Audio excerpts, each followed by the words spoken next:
Bonjour et soyez les bienvenus sur Parole de vie quotidienne, un temps consacré à la parole de Dieu. En ce dimanche, ouvrons nos cœurs pour la méditation biblique du jour.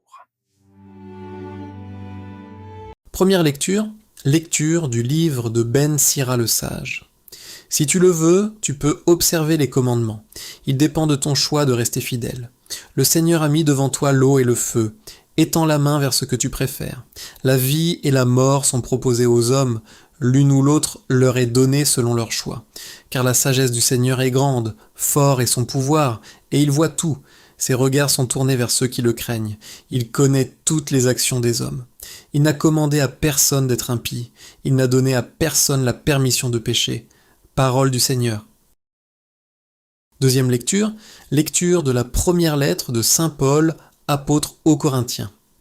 Frères, c'est bien de sagesse que nous parlons devant ceux qui sont adultes dans la foi, mais ce n'est pas la sagesse de ce monde, la sagesse de ceux qui dirigent ce monde et qui vont à leur destruction. Au contraire, ce dont nous parlons, c'est de la sagesse du mystère de Dieu, sagesse tenue cachée, établie par lui dès avant les siècles, pour nous donner la gloire.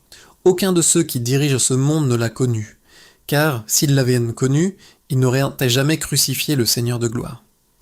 Mais ce que nous proclamons, c'est, comme dit l'Écriture, ce que l'œil n'a pas vu, ce que l'oreille n'a pas entendu, ce qui n'est pas venu à l'esprit de l'homme, ce que Dieu a préparé pour ceux dont il est aimé. Et c'est à nous que Dieu, par l'Esprit, en a fait la révélation. Car l'Esprit scrute le fond de toutes choses, même les profondeurs de Dieu. Parole du Seigneur. Évangile de Jésus-Christ selon saint Matthieu. En ce temps-là, Jésus disait à ses disciples, « Je vous le dis, si votre justice ne surpasse pas celle des scribes et des pharisiens, vous n'entrerez pas dans le royaume des cieux. Vous avez appris qu'il a été dit aux anciens, « Tu ne commettras pas de meurtre, et si quelqu'un commet un meurtre, il devra passer en jugement. Eh bien, moi je vous dis, tout homme qui se met en colère contre son frère devra passer en jugement. Vous avez appris qu'il a été dit, « Tu ne commettras pas d'adultère. » Eh bien, moi je vous dis, tout homme qui regarde une femme avec convoitise a déjà commis l'adultère avec elle dans son cœur. Vous avez encore appris qu'il a été dit aux anciens, « Tu ne manqueras pas à tes serments, mais tu t'acquitteras de tes serments envers le Seigneur. » Eh bien, moi je vous dis de ne pas jurer du tout. Que votre parole soit oui.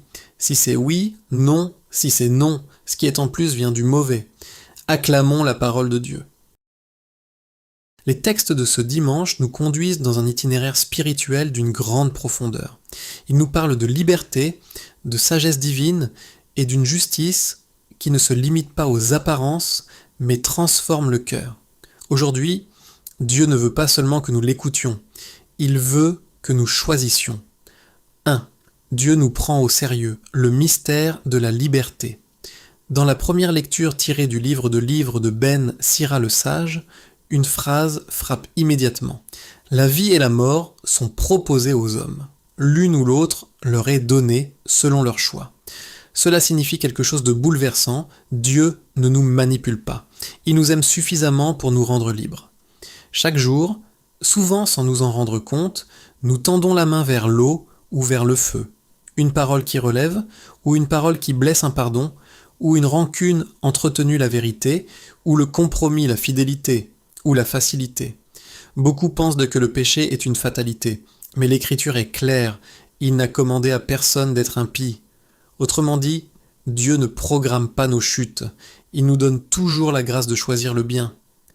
Question pour notre cœur aujourd'hui, vers quoi ma main se tend-elle en ce moment de ma vie ? Car la sainteté n'est pas d'abord une question de capacité, c'est une question de direction. Même un petit pas vers Dieu attire déjà sa grâce. 2. Le bonheur véritable. Marcher dans la voie du Seigneur. Le psaume 119 répète comme un refrain « Heureux ceux qui marchent suivant la loi du Seigneur ». Remarquez bien, le psaume ne dit pas « Heureux ceux qui réussissent », ni « Heureux ceux qui possèdent ». Le vrai bonheur appartient à ceux qui marchent avec Dieu. Pourquoi ? Parce que les commandements ne sont pas des chaînes, ce sont des garde-fous d'amour. Imaginez une route de montagne sans barrière de sécurité. Rouler librement deviendrait dangereux. Les lois de Dieu ne restreignent pas notre vie, elle la protège. Mais le psalmiste va encore plus loin. Ouvre mes yeux, que je contemple les merveillants de ta loi. Voilà une prière essentielle. Nous avons besoin que Dieu ouvre nos yeux, car sans lui, nous pouvons voir ses commandements comme un poids. Avec l'Esprit, nous découvrons qu'ils sont un chemin de liberté intérieure. Demande aujourd'hui, Seigneur, ne me laisse pas seulement connaître ta volonté, donne-moi de l'aimer. 3. La sagesse cachée que le monde ne comprend pas. Dans la lettre aux Corinthiens, Paul de Tarse nous parle d'une sagesse mystérieuse. Le monde valorise la puissance, l'influence, l'apparence, la domination, mais la sagesse de Dieu passe souvent par l'humilité, le don de soi, la patience, l'amour silencieux. Et cette phrase est extraordinaire. Ce que l'œil n'a pas vu, ce que l'oreille n'a pas entendu, Dieu l'a préparé pour ceux qui l'aiment. Cela signifie que la vie avec Dieu dépasse tout ce que nous pouvons imaginer. Beaucoup de croyants vivent leur foi comme une obligation, alors que Dieu prépare pour eux une gloire inimaginable.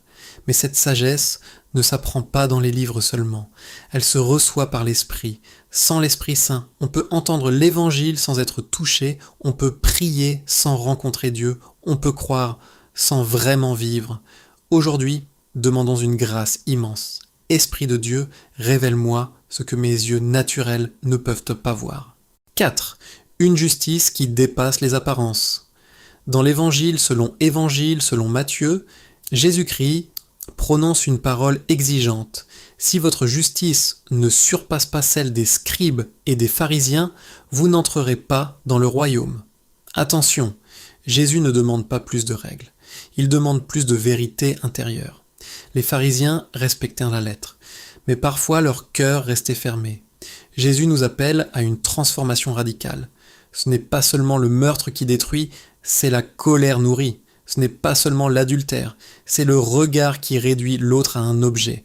Ce n'est pas seulement le faux serment, c'est un cœur incapable de vérité. Dieu regarde plus profondément que nos actions.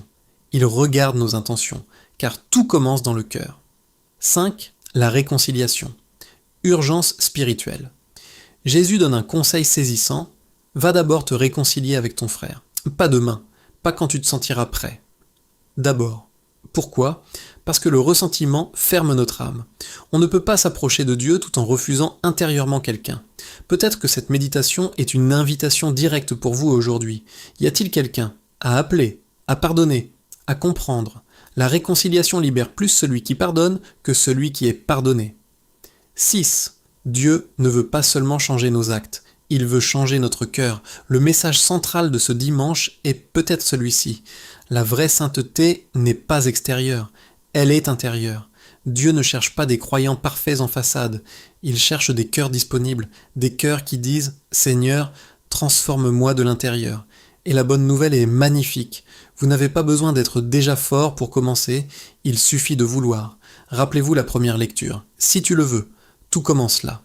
Pour notre vie aujourd'hui, prenons un instant pour nous laisser interpeller. Quel choix Dieu met-il devant moi en ce moment ? Y a-t-il une conversion intérieure que je repousse ? Est-ce que je vis ma foi en surface ou en profondeur ? Dieu ne parle jamais pour condamner. Il parle pour conduire vers la vie toujours. Père éternel, en ce jour béni, je viens devant toi avec humilité. Merci pour ta parole vivante. Merci parce qu'aujourd'hui encore, tu me rappelles que la vie et la mort sont placées devant moi et que tu me donnes la dignité de choisir. Seigneur, trop souvent, je veux la vie, mais sans renoncer à ce qui me détruit. Je veux ta paix, mais je garde parfois la colère.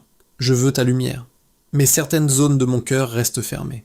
Aujourd'hui, je me tiens devant toi tel que je suis, sans masque et sans défense, et je te demande, viens transformer mon intérieur. Ta parole dans le livre de Ben Sira le Sage me rappelle que tu n'as ordonné à personne de pécher. Alors je refuse de croire que mes faiblesses sont une fatalité.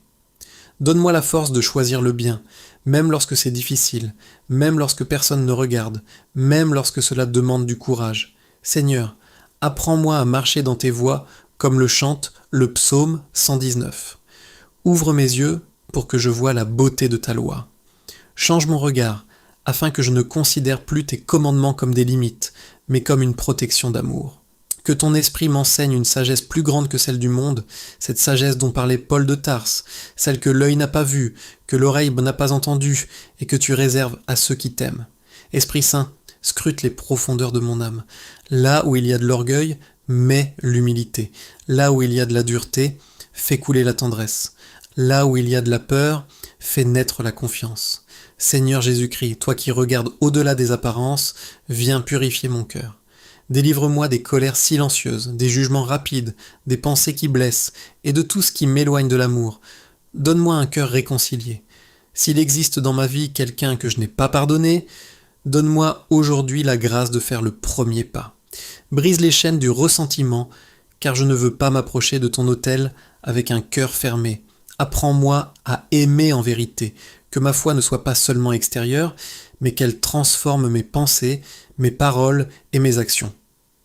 Seigneur, mets une garde à mes yeux pour que je voie les autres avec respect. Mets une garde à mes lèvres pour que mes paroles donnent la vie. Mets une garde à mon cœur pour qu'il reste pur au milieu d'un monde agité. Donne-moi une justice plus profonde, une justice intérieure, une justice habitée par l'amour. Aujourd'hui, je choisis la vie. Je choisis la lumière plutôt que l'ombre. Je choisis le pardon plutôt que la rancune. Je choisis la vérité plutôt que le compromis. Je choisis ton chemin plutôt que le mien. Même si je tombe parfois, je me relèverai avec ta grâce. Même si la route est étroite, je marcherai avec confiance, car tu es avec moi.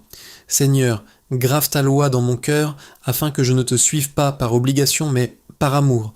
Fais de moi un témoin de ta sagesse, un artisan de paix, une présence qui console, une lumière discrète pour ceux qui cherchent encore leur chemin. Et lorsque mes forces faibliront, rappelle-moi que ta grâce est suffisante.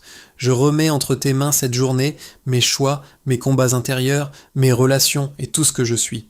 Conduis-moi vers la vie véritable, et que tout en moi dise oui à ta volonté. Amen.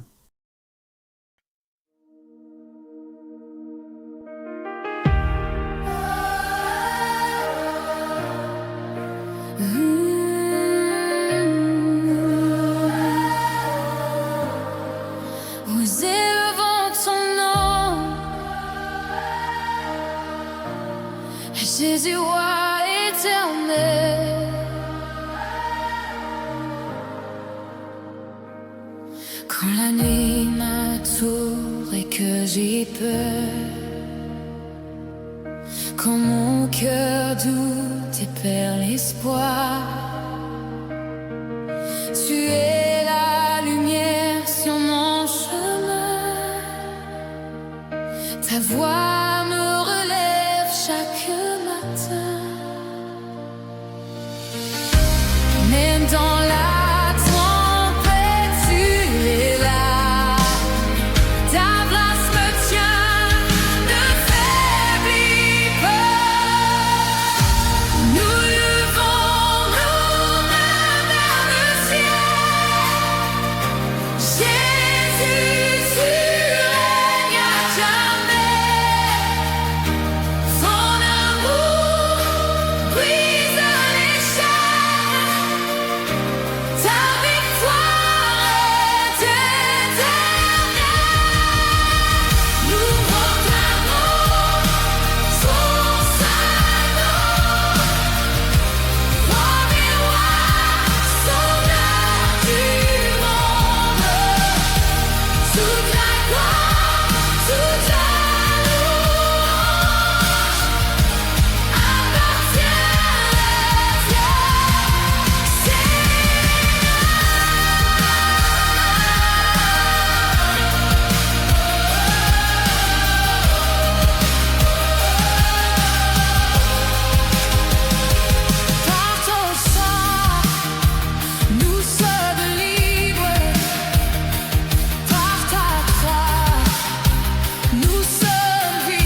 Tout qu'importe.